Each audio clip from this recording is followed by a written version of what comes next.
자, 에레미야 하면은 여러분들은 무엇을 떠올리십니까? 저는 눈물의 선지자라고 모든 사람들이 이렇게 이야기하죠. 그게 맞죠? 눈물의 선지자.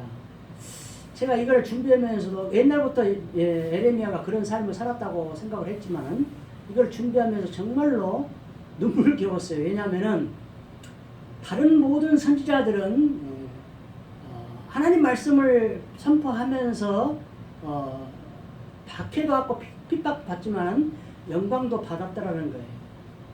근데 에레미야는 여러분 알다시피 처음부터 끝까지 계속 구덩이에 빠지고 갇히고 그렇게 돌에 던져서 맞기도 하고 그렇게 살았습니다.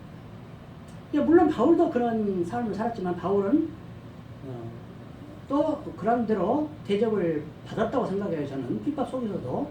그러나 에레미야는 그런 삶을 살지 못했어요. 그래서 참 선지자 중에서 가장 불쌍한 선지자다 그렇게 생각을 했고, 그러나 이 에레미야가 그런 삶 속에서도 누구보다도 하나님과 주님의 백성들을 가장 사랑하는 선지자다. 저는 그렇게 해석을 해봅니다. 오늘 제사장이면서 선지자인 에레미야를 통해서 하나님이 말씀하십니다. 길과 행위를 바르게 하라 이렇게 명령하십니다.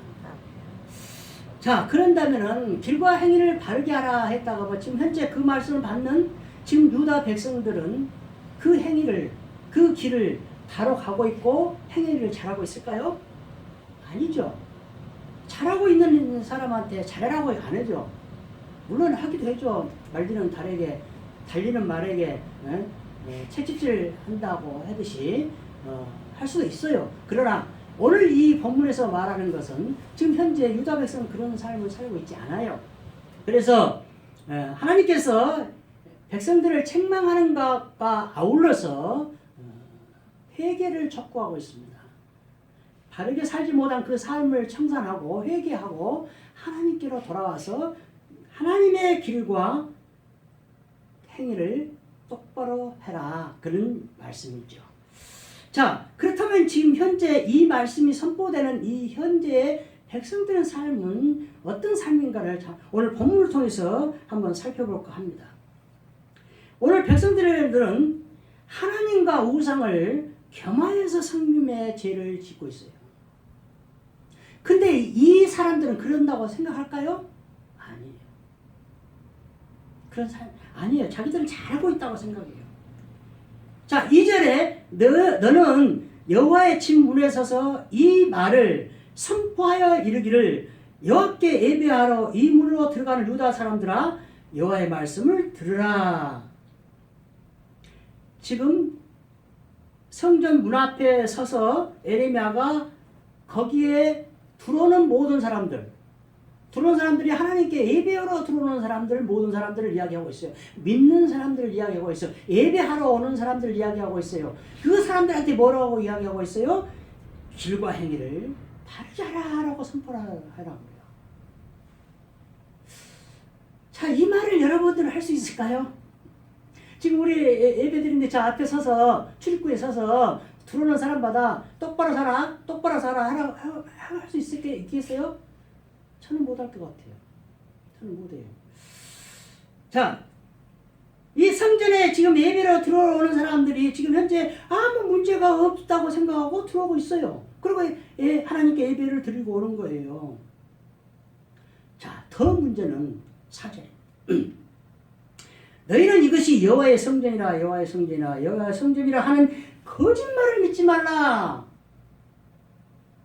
지금 앞뒤가 안 맞아요. 2절하고 4절하고.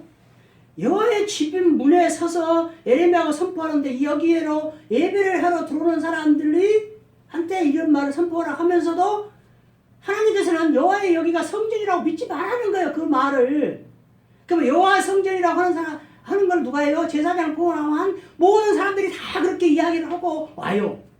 근데 그 말을 믿지 말라는 거예요. 거짓말이다. 무슨 말일까요, 지금?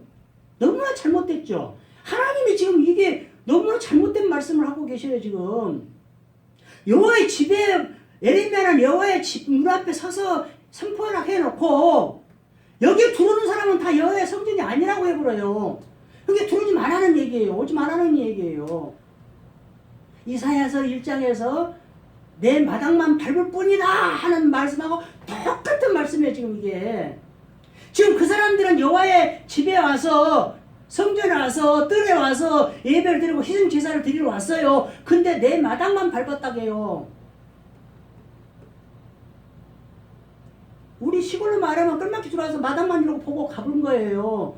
방에 들어와서 예배를 드리고 바닥에 들어와서 주인을 만나고 하고 가야 되는데 마당만 둘러보고 가본 거예요. 하나님은 지금 그렇게 인정을 하고 있어요. 이거 왜 그럴까요? 이게 문제가 많죠, 지금. 하나님의 문제가 많은 것 같아요. 그렇죠? 근데 왜 하나님이 이 성전을, 여호와의 성전의 말을 3번을 했냐라는 거예요. 근데 이 말씀을 제가 막 찾다 보니까 주석에만 좀 나왔지 하나님의 말씀, 기록된 말씀에는 없어요. 그죠? 여러분 기억에도 없죠? 여호와의 성전이라 여호와의 성전이라 이렇게 3번 하면서 말씀하신 이유가 뭐냐? 그랬더니 하여튼 주석에서 그거 찾아서 좀 한번 해봤어요. 그랬더니 예배 형식을 기도문을 써서 외우고 그렇게 한다. 그게 뭐예요? 내 마음에서 우러나는 감성적으로 하는 게 아니고, 이 하나님 신앙은 감성적입니다. 이성이 아니에요. 이성으로 이거를 이해하고 과학적으로, 의학적으로 증명해서 믿는 게 아니에요. 감성적으로 나도 모르게 성령이 임해서 내가 하나님을 믿게 되는 거예요. 그래서 구원을 얻었다고 그러는 거예요. 내가 구원을 쟁취했다고 하지 안 하잖아요. 근데 그렇게 해요, 지금. 이성적으로 기도문을 외우고 예배 형식을 다 갖춰가지고 이렇게 가는 거. 그렇게 그게 성전이 아니다, 하나님은. 너희들 감성적으로 나를 찾지 않고 있구나. 그러니까 긍휼함이죠, 긍휼함. 한마디로 이야기하면.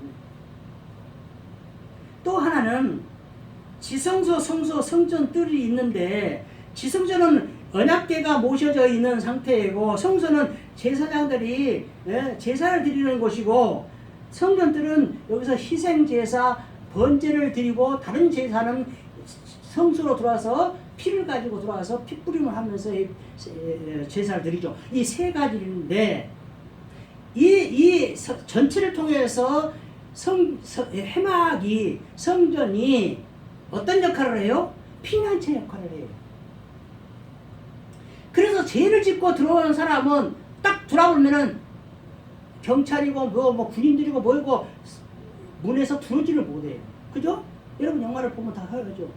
또 그래서 하나님께서 피난처를 각구대 다 이렇게 만들어 놓죠. 이게 이제 성전이 예루살렘과 성전이 지어졌지만은 그래도 피난처를 이제 너무나 넓어지니까 여기 오다가 죽잖아요. 그러니까 가까운 데다 그렇게 다 만들어 놔요. 근데 이 시대는 지금 현재 가까우니까 인구가 많지가 않으니까 이렇게 이제 피난처식으로 만들어 놨어요. 3번째로는 아수르 사네립이 예루살렘을 포위를 하게 됩니다. 근데 열왕기하 18장 13절에서 19장 37절까지 읽어보면은 아무 이유도 없는 채 하룻밤 새고 나니까 이 사람들이 싹 가버려요. 철수해버려요. 그리고 가서 그 왕이 신하들에 의해서 죽임을 당하죠. 근데 하나님이 그렇게 말씀을 이사야한테 해주죠. 히스기야한테 해주죠. 근데 하여튼 어쨌든 간에 이렇게 백성들이 생각할 때 어떻게 해요? 이야, 이 성전이 대단한 것이다. 신성시를 해버려요. 성전이 대단한 것이 아니죠. 성전이 신성시한 거 아니죠. 성전이 능력을 행한 것이 아니죠. 성전이 이 아수르 군사들을 쫓아낸 것이 아니죠. 하나님 오셨죠. 근데 눈에 보이는 성전으로 신성시를 하게 되는 거예요. 이게 타락의 징조죠. 타락은 하면 할수록 이렇게 되어가요, 사람들이. 그렇게 이제 3가지로 이야기를 하고 있는데, 가장 여기서 이제 중요한 거는 이 3가지 문제가 아니고, 중요한 거는 하나님을 모르고 하나님을 인정하지 않는다는 거예요. 그러니까 성전이 아니라고 하나님께서 이야기해요. 성전은 하나님이 계신 곳인데 이 예배 드리러 오는 사람들이 하나님을 몰라. 하나님을 인정 안 해. 자, 이게 어디 나오는가 한번 봅시다. 오늘 2절과 4절 아까 말씀하신 그에 대한 답변이 하나님의 답변이 9절과 10절에서 나옵니다. 9절 하반절에 물론 이제 6절 하반절에도 나오지만은 9절 하반절에 너희가 바알에게 분향하며 너희가 알지 못하는 다른 신들을 따르면서 그죠? 겸하여 섬기고 있죠? 10절 내 이름으로 일컬음을 받는 이 집에 들어와서 내 앞에 서서 이르기를 우리가 구원을 얻었나이다 하느냐. 지금 무슨 말입니까? 바알을 따르면서 거기를 하면서 거기 바알을 섬기면서 여호와의 성전에 들어와서는 하나님 앞에 와서는 이제 구원 얻었습니다 하고 해요. 근데 하나님은 이거를 어떻게 인정해 주냐? 너희가 구원을 못 얻었어. 근데도 너희들이 바알을 섬기면서 구원을 얻었다고 여호와 앞에서 와서 그래도 하나님 믿는 사람들이니까 여호와 앞에서 내가 구원을 얻었나 한 것은 이유가 있다. 그리고 이는 그렇게 나갑니다. 이는 이 모든 가증한 일을 행하려 함이라. 왜 구원을 얻었다고 만족을 하고 살아요? 내가 하는 가증한 일, 죄 짓는 것을 정당화시켜버려요. 구원 얻었으니까 돼. 하나님이 다 사해줬으니까 돼서 그대로 나가자. 그대로 죄 짓고 사는 거. 그래서 결론적으로 지금 처음부터 이야기하지만 하나님을 알지 못하고 하나님을 감성적으로 섬기지 않고 있다는 이야기를 지금 하나님께서 하는 거예요. 자, 이 이야기를 지금 열왕기에도 이야기하고 있습니다. 열왕기하 21장 4절 여호와께서 전에 이르시기를 내가 내 이름을 예루살렘에 두리라 하신 여호와의 성전에 제단들을 쌓고 자, 여기까지 문제가 없죠. 여호와의 성전에 여호와 이름을 두고 여호와의 성전에다가 제단을 쌓았어요. 참 좋은 일이죠. 제단을 쌓았다는 이야기는 하나님께 예배드렸다는 얘기죠. 하나님을 찾았다는 얘기죠. 그 많은 아브라함이나 이삭, 야곱이나 다 마찬가지예요. 많이 나오죠. 근데 문제는 5절 또 여호와의 성전 두 마당에 하늘의 이룰 성실을 위하여 제단들을 쌓고 문제가 있습니까? 제단들을 지금 어디다 쌓아요? 여호와 성전에다가 제단을 쌓는데 이룰 성신을 모시려고 쌓아요. 바알을 모시려고 쌓아요. 근데 하나님이 여호와의 성전이라고 인정하겠습니까? 그래서 4절에 그런 이야기 나오는 거예요. 여호와의 성전이 아니다. 너희들 전에 바알 섬기고 이룰 성신 섬기고 거기다가 하나님 제단 쌓고 다른 제단도 쌓아서 다른 신들을 따르면서 여호와한테 와서는 나는 여호와께로부터 구원을 얻었다고 이렇게 하는데 하나님이 그거를 인정해 줄까요? 하나님이 가장 싫은 것이 그것인데 가장 싫은 것이 그것인데 하나님이 인정을 해 주실 거냐는 거예요. 가책도 없이 하고 있어요. 가책도 없이. 오늘 읽지는 않았지만 9절 처음에 이야기가 그거잖아요. 8절부터 무익한 거짓말하고 도둑질하고 살인하고 간음하고 거짓 맹세하고 이런 일들을 나는 구원 얻었으니 괜찮아 이렇게 하면서 행하고 있다는 거예요. 그래서 그 다음 이야기가 하나님께서는 도둑의 소굴로 보고 있는 거예요. 지금 하나님은 지금 여기를 하나님의 여호와의 성전으로 보는 게 아니고 도둑의 소굴로 보고 있다는 거예요. 엄청난 이야기입니다. 11절 내 이름으로 일컬음을 받는 이 집이 너희 눈에는 도둑의 소굴로 보이느냐? 그러니까 다 도둑놈들만 오냐. 아까 말했죠. 피난처죠. 죄 짓고 있는 사람 다 와요. 피난하러 와요. 근데 그것까지는 좋아요. 근데 이제 그것이 활성화라는 단어를 써도 되나? 하여튼 많은 데 있어요. 아무 가책도 없이 하고 있어요. 그냥 여기 들어오면 다 구원을 얻어요. 기독교라고 해서 천주교라고 해서 구원이 없는 건 아니고 있는 것도 아니고 그래요. 지금은 어디서 구원을 얻을지 몰라요. 그런다 해서 불교나 뭐 다른 데가 있는 건 아니에요. 기독교에 있는 건 확실한데 믿는 자들이 그 기독교에 속해 있는 자들이 다 얻는 것이냐? 그건 아니다는 거예요. 지금 도둑의 소굴이에요. 이제 이것이 이제 신약으로 가서는 이제 장사꾼들과 범죄자라고 함께 이제 모여 있는 곳이 되는 겁니다. 여러분 잘 알다시피 예수님께서 마태복음 21장 13절에서 그들에게 이르시되 기록된 바 내 집은 기도하는 집이라 일컬음을 받으리라 하였거늘 너희는 강도의 소굴을 만드는도다. 기록된 바 하면 전부 다 구약의 이야기를 한다고 하는 거죠.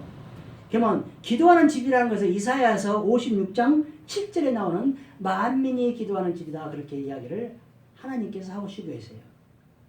내 집은 여호와의 성전은 만민이 와서 꼭 믿는 자만 와서 한다라고 지금 안 해요. 이방인들 포함해요. 유대인들만 와서 선민만 와서 한다는 건 아니에요. 이방인들 와서 만민이 와서 기도하는 집이다. 이사야 천사를 통해서 말씀하고 있습니다. 근데 그곳을 너희는 강도의 소굴을 만드냐. 근데 이 말씀을 하신 예수님은 지금 강도의 소굴은 지금 오늘 에레미야서 7장 11절을 인용을 하고 계시는데 예수님께서 말씀하신 이 시대 그 순간은 강도의 소굴이라고 말하면 정확히 맞지는 않아요. 왜냐하면 장사꾼들 소굴이라고 해야 돼요. 왜냐? 전부 다 돈 바꿔서 짐승들 해갖고 번제를 드리느라고 그 짐승들은 뭐 어디서 끌고 올 수 없으니까 돈을 갖고 와서 거기서 사서 짐승을 바쳐요. 양을 바치고. 그러니까 장사하는 거예요. 그러니까 이 사람들이 이 성전에 오는 이유는 장사하러 오는 거예요. 장사하러 지금. 돈 벌러 오는 거예요. 그러면 지금 이 시대는 그렇지 않냐? 그래요. 우리 교회는 그런 사람이 없지만은 대형교회 가면 장사하는 사람이 많아. 그런 말도 들었어요. 큰 교회 가야 아는 사람 많아서 장사가 되고 건수가 올리지 못 올린다는 거. 이런 이야기 또 해서 미안합니다만은 옥하는 목사 아들이 책을 냈는데 그 책에 그렇게 써놨잖아요. 목사 아들이니까 제가 예배를 잘 드린다고 다들 생각하겠지만 저는 예배 한 번도 드리지 않습니다. 왜? 1부부터 5부, 6부까지 있으니까 그냥 성전 마당에만 왔다 갔다 하면 된다는 거예요. 왜냐? 보는 사람이 쟤 1부 예배 드렸는가 보다. 쟤 3부 예배 드렸는가 보다. 이렇게 생각한다는 거예요. 다. 그러니까 아무 이상 없다는 거예요. 지금 그 이야기를 하고 있는 거예요. 지금. 전부 다 괜찮아요. 그냥 영화 치면 왔다가만 가면 돼요. 그러면 구원을 얻었나이다 그러는 거예요. 지금 그렇게 산다니까요. 지금 현재도. 지금 이 시대, 에레미야 시대, 이사야 시대 이야기만이 아니라는 거예요. 지금 현재에다가 오히려 더 심할지도 몰라요. 물론 프로테지는 적을지 몰라도 숫자는 더 많겠죠. 왜냐? 인구수가 많으니까.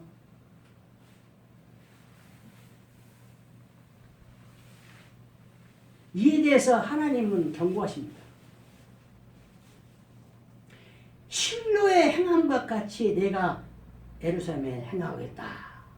이 말씀이 지금 무슨 말씀일까요? 12절부터 지금 선포가 나옵니다.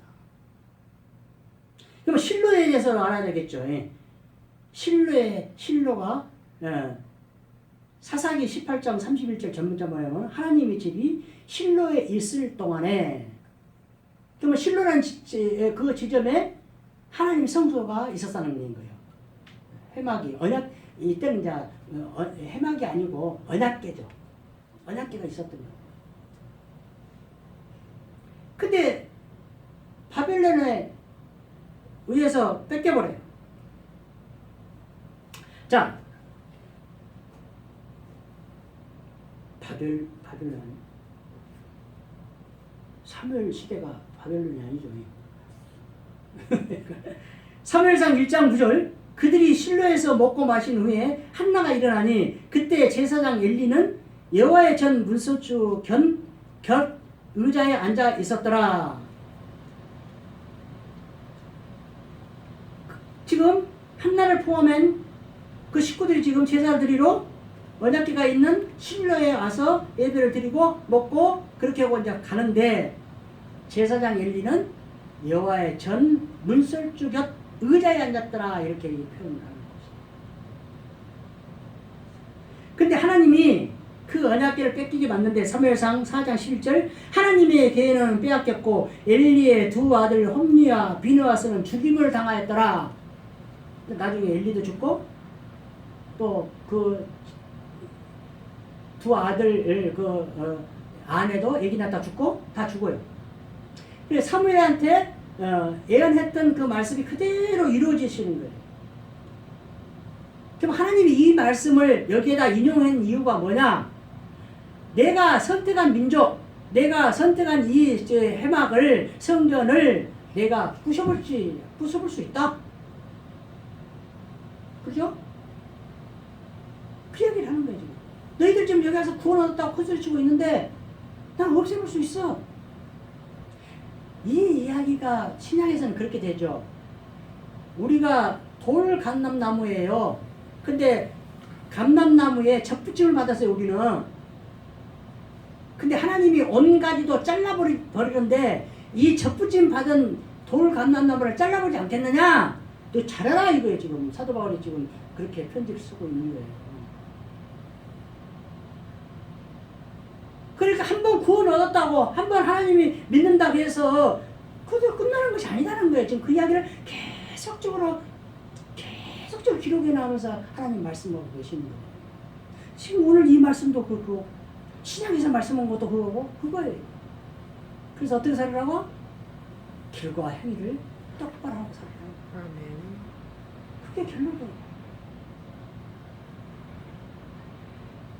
자, 그리고 이제 경고를 하면서 마지막으로 너희를 쫓아내리라는 것은 15절에 있는 이야기니까 읽어보시면 되시고.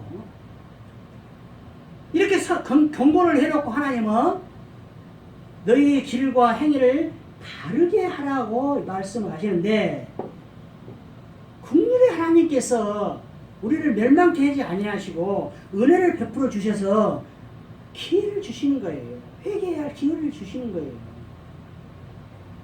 이래서 긍휼의 하나님이시고 자비하나심이라는 거예요. 그래서 뭐 길은 무엇을 이야기하는 거냐? 길은 오늘을 보니까 여정을 이야기하고 있는 거예요. 자, 여정을 이야기한다는 것은 우리의 인생의 여정은 눈에 보입니까? 안 보입니까? 안 보입니다. 근데 이 여정은 무엇을 향하여 라는 뜻이에요. 근데 무엇을 향해서 바를 향해서 가느냐 예수 그리스도를 향해서 가느냐 이 차이죠. 그죠? 근데 이 여정은 무엇을 향해 가서 가느냐도 중요하지만은 이 여정은 눈에 보이지 않지만은 눈에 보이는 걸로 해서 이루어져요. 그게 눈에 보이는 것이 뭐냐? 행위예요. 이 행위는 행동을 말해요. 그냥 행실을 이야기하는 거예요. 그래서 마태복음 5장에 착한 행실로 인해서 해라는 이야기가 나오는 거예요. 이 하나하나 이 행동이 지금 이 순간 내가 이 하는 행동이 먼 훗날은 이 나의 인생의 여정이 되는 거예요. 근데 이거를 기록을 해놓지 않으면 역사가 안 돼요. 기록이 역사이고 기록이 여정이에요. 물론 그 추억을 해서 그 사람 있을 때는 그 추억을 해서 여정을 말해줄 수 있겠죠. 그러나 세대가 흐르면 그 생각하는 거 내가 생각하고 말할 수 있는 것은 없어져 버리죠. 그래서 하나님이 기록을 해놓는 거예요. 하나님이 모세에게 십계명을 내려주면서 말씀하신 것은 모세하고만 끝나버려요. 그러죠? 기록을 안 해놨으면.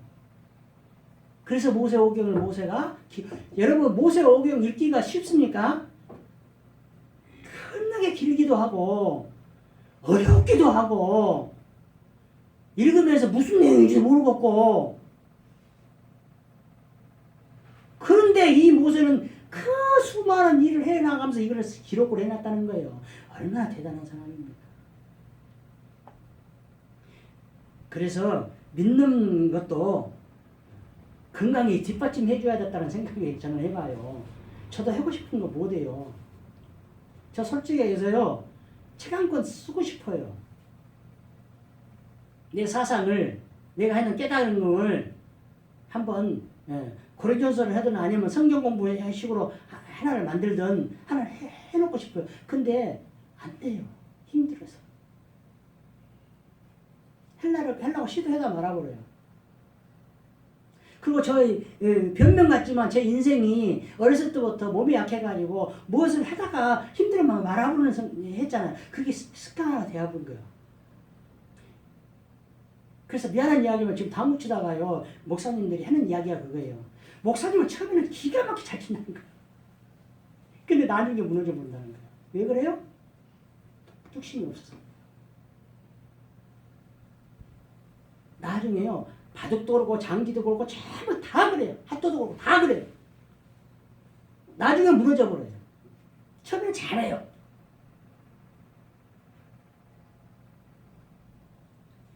자, 그 행동들이 우리의 여정이 되는 거예요. 근데 이 여정은 눈에 보이지 않습니다. 하나님을 향해서 예수님을 향해서 가는 그 여정은 눈에 보이질 않아요. 그 사람이 어떻게 그 길을 갔는지 알지를 못해요. 그 길이 좁고 협착이 있는지 넓고 편한 길인지 알 수가 없어요.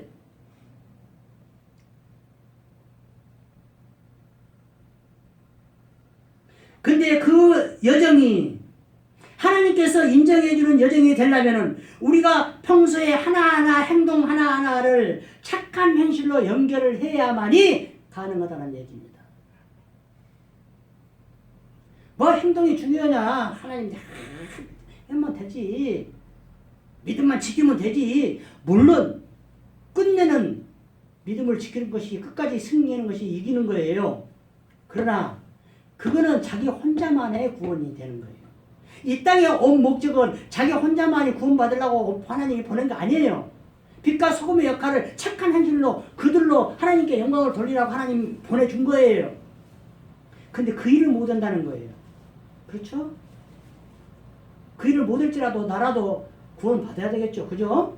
그것이 궁극적인 목표니까 끝내는 해야죠. 자, 길과 행위를 바르게 하라 하는데 이 바르게 하다라는 단어는 좋게 만들다라는 뜻이에요. 행동을 착하게 보이게 만든 거. 좋게 만들다. 근데 그 좋게 만든 것이 유익을 끼치다. 유익을 끼쳐야 돼요. 그 행동이, 그 착한 현실이 좋게 보일 뿐만 아니고 다른 사람에게 유익을 끼쳐야 된다는 거예요. 이게 바르게 하다라는 하나님께서 말씀하신 뜻이에요. 또 하나가 있어요. 그 바르게 착한 현실이 유익을 끼치는 데까지 또 좋은데 올바르게 사용하라. 저는 오늘 이렇게 한 번씩 하다 보면 정말은 기가 막혀요. 물론 정반대의 뜻을 하나님이 해놓기도 해요. 왜냐하면 이것을 이렇게 하면 이렇게 좋은 뜻이 되지만 이렇게 해보면 나쁜 뜻이 되어본다는 것도 하나님이 오늘을 갖고 만들어 놓기도 했어요. 그러나 오늘 바르게 하다는 이 뜻은 세 개가 다 그대로 연결이 되는 거예요. 좋게 착하게 보일 뿐만 아니고 남에게 유익도 끼쳐야 되고 남에게 유익만 끼칠 게 아니고 내가 착한 행위를 통해서 좋게 올바르게 하나님 뜻대로 모든 걸 사용하는 거예요. 이게 은사도 될 수 있을 것이고 재물도 될 수 있을 것이고 그죠? 내가 잘하는 것이 될 수 있어요. 내가 잘하는 것을 올바르게 착하게 하나님을 위해서 써야 돼요. 그걸 말씀하시는 거예요. 그러면 길과 행위를 올바르게 하라, 바르게 하라는 뜻 다 해석해버렸죠. 뭐 그러나 또 한번 조금 이야기를 해봅시다. 자, 또 하나의 이야기는 하나님이 나에게, 여러분에게, 우리에게 기록된 말씀을 통해서 또한 그냥 기도 중에 감동으로 하나님께 우리에게 말씀해 주신 것을 실행하는 거예요. 그의 도를 바르게 지켜 나가는 거예요.